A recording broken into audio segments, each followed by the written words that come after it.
REET psychology का paper है, second shift का है, 23 जुलाई 2023 का है। साइकोलॉजी का पेपर सॉल्व करेंगे हम।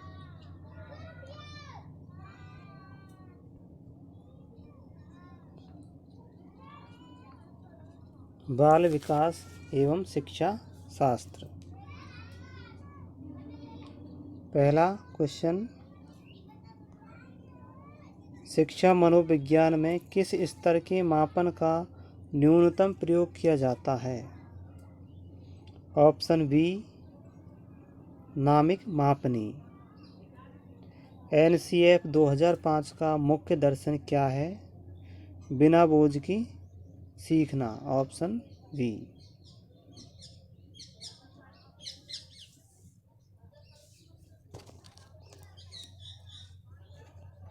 नेक्स्ट क्वेश्चन,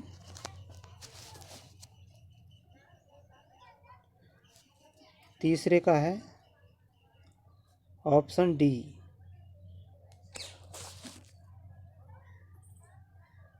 अध्यापक के लिए प्रति माह यानी प्रति सप्ताह न्यूनतम 60 घंटे कार्य दिवस। ये नहीं, इस जगह पर आएगा 45 घंटे। ऑप्शन डी यही गलत है। चौथे का, ऑप्शन सी।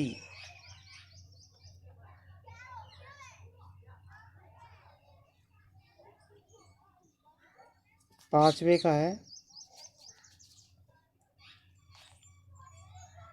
ऑप्शन सी, जैविक। छठे का है, कौन बल विकास के सिद्धांत से संबंधित नहीं है? विकास के सिद्धांत से संबंधित नहीं है। Option B, Abraham Maslow. सातवें का, ऑप्शन सी, दत्तक ग्रहण अध्ययन। आठवें, phenotype. Option C.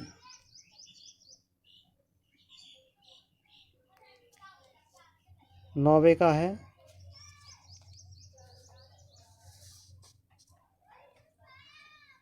Option C, कथानक संप्रत्यय परीक्षण, थेमेटिक एप्रेप्शन टेस्ट। 10वां, एक बालक की बुद्धि से कौन सा कारक संबंधित नहीं है? अधिवास, डोमिसिल। Option D.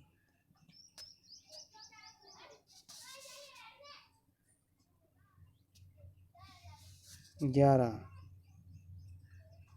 नोम चोम्स्की ने सिद्धांत दिया। भाषा विकास। Option A.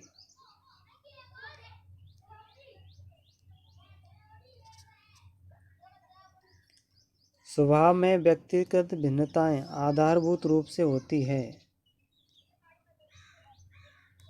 ऑप्शन बी, जन्मजात।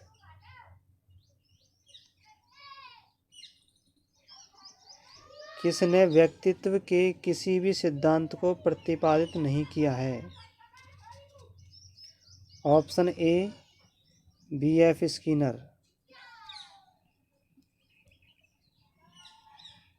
14वां,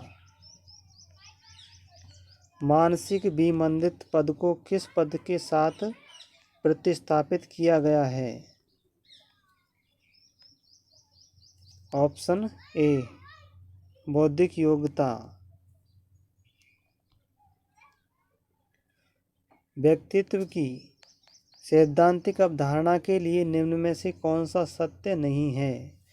तो इस पेपर में ज़्यादातर क्वेश्चन नहीं वाले दिए गए हैं, तो नहीं वाले क्वेश्चनों को सॉल्व करने के लिए पूरा का पूरा चैप्टर क्लियर होना चाहिए, तभी जा कर के ऐसे सवाल हल हो पाते हैं। 15 का आंसर हो जाएगा ऑप्शन ए, स्थिर।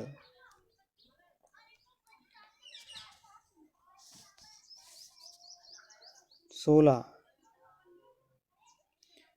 मुक्त अवाचिक परीक्षण।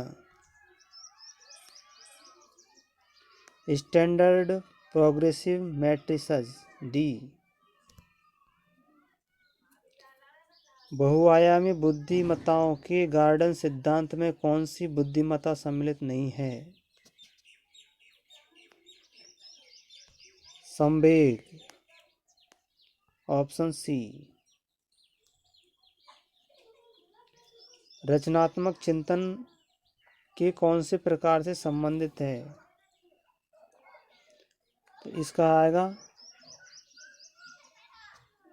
Option D. संरचना का आता है, संरचना का आता है अभिसारी, अभिसारी चिंतन, और सृजनात्मकता, सृजनात्मकता का आता अपसारी, अपसारी। तो यहाँ क्या है, ये जो रचनात्मकता दे रखा है, हिंदी इसको कंफ्यूज करती है, इसलिए सही अंग्रेजी का मान्य होता है। तो इसका ऑप्शन डी करेक्ट आंसर होगा। नेक्स्ट,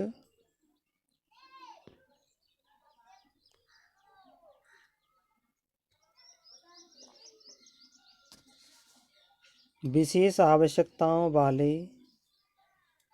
बालकों, विशेष आवश्यकताओं वाले बालकों के साथ कौन सी विधि प्रत्यक्ष रूप से संबंधित नहीं है? इसके लिए करेक्ट आंसर हो जाएगा विशेष गतिविधियों के लिए प्रशिक्षण, ऑप्शन डी। पढ़ने से संबंधित अधिगम अक्षमताओं को कहा जाता है? पढ़ने को बोलते हैं डिसलेक्सिया, ऑप्शन बी।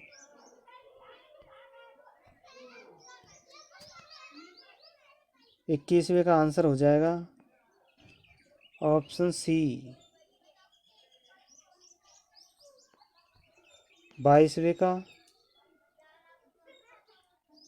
कुसमायोजन का व्यवहारात्मक लक्षण है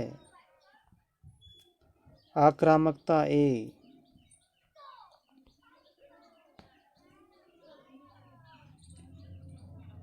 अधिगम की अवधारणा के लिए कौन सा कथन सत्य नहीं है? अधिगम एक जन्मजात प्रक्रिया है, ऑप्शन डी।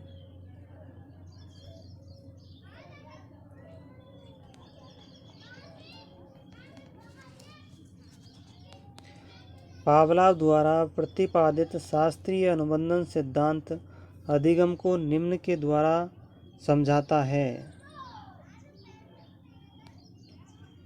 साहचर्य, एसोसिएशन, ऑप्शन बी।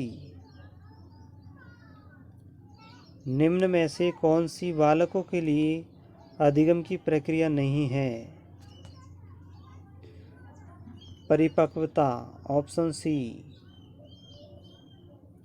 अधिगम में पुरस्कार और दंड की अवधारणा किसके द्वारा दी गई? ऑप्शन सी, यानी कि B.F. स्किनर।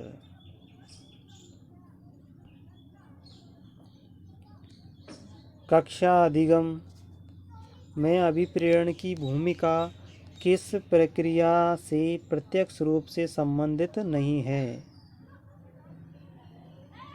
अंतर्वैयक्तिक समायोजन, ऑप्शन बी। शिक्षा में अवधारणा मानचित्र किसके द्वारा सुझावित किया गया? Joseph D Novak, option D. शिक्षण का कौन सा प्रकार शिक्षण के उद्देश्यों पर आधारित नहीं है? वर्णनात्मक शिक्षण, ऑप्शन बी।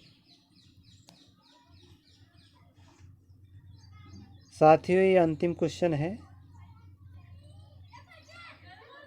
वीडियो को लाइक करना, चैनल को सब्सक्राइब करना और अपने दोस्तों में शेयर करना। नैसर्गिकता से विचारों की सूची के एकत्रण के द्वारा विशिष्ट समस्या के समाधान की समूह रचनात्मकता विधि को कहा जाता है। मस्तिष्क विप्लव युक्ति यानी ब्रेन स्टॉर्मिंग युक्ति, इसको एक तरह की पंचायत कहते हैं। यानी बच्चों को एक जगह इकट्ठा किया जाता है, फिर उनसे कोई समस्या दी जाती है, उस पर वो विचार विमर्श करके समस्या का समाधान निकालते हैं। तो ये थे हमारे 30 क्वेश्चन।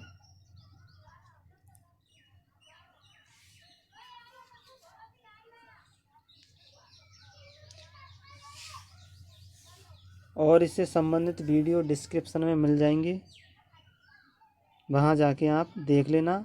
और जो भी वीडियो आपको चाहिए वो कमेंट में कमेंट करके बता देना।